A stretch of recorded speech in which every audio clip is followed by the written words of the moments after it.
અને સુરેન્દ્રનગરના 80 foot ring road સોસાયટીમાં પાણીની પારાયણ છે। 5 દિવસે આવતું પાણી દૂષિત અને દુર્ગંધવાળું આવતું હોવાની સ્થાનિકોની ફરિયાદ। મહિલાઓએ મહાનગરપાલિકા સામે સૂત્રોચ્ચાર કરી આ વાતને લઈને વિરોધ નોંધાવ્યો તો દૂષિત પાણીને લઈને વિસ્તારમાં રોગચાળો ફાટી નીકળવાની ભીતિ પણ સ્થાનિકોને સતાવી રહી છે। અનેક વખત સ્થાનિકો દ્વારા રજૂઆત કરવામાં આવી આ દૂષિત પાણીને લઈને, તેમ છતાં સમસ્યાનો કોઈ ઉકેલ ન આવતા આખરે આક્રોશ ફાટી નીકળ્યો।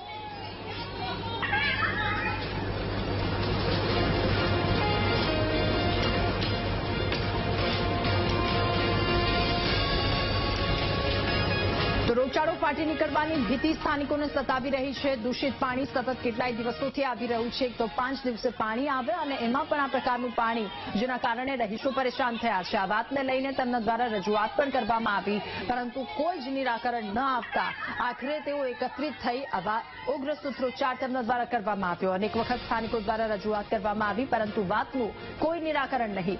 સુરેન્દ્રનગરની આ વાત કે જ્યાં 80 ફૂટ રિંગ રોડ વિસ્તારની સોસાયટીમાં પાણીની પારાયણ લોકોને સતાવી રહી છે।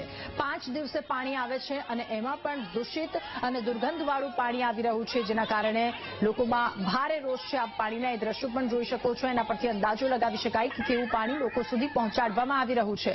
દુર્ગંધવાળું પાણી આવતા લોકોને હાલાકીનો સામનો કરવો પડી રહ્યો છે। વધુ માહિતી મેળવીશું। સંવાદદાતા સચિન આપણી સાથે ફોન લાઈન પર જોડાયા છે। સચિન, અનેક વખત રજૂઆત કરવામાં આવી, તેમ છતાં પાણી દુર્ગંધવાળું અને દૂષિત, શું વધુ વિગતો?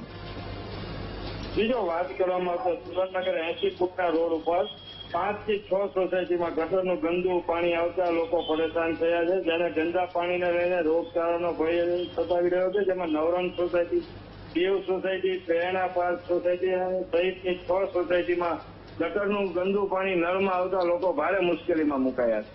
જી સચિન, આભાર આપનો વિગતો સાથે જોડાવા બદલ।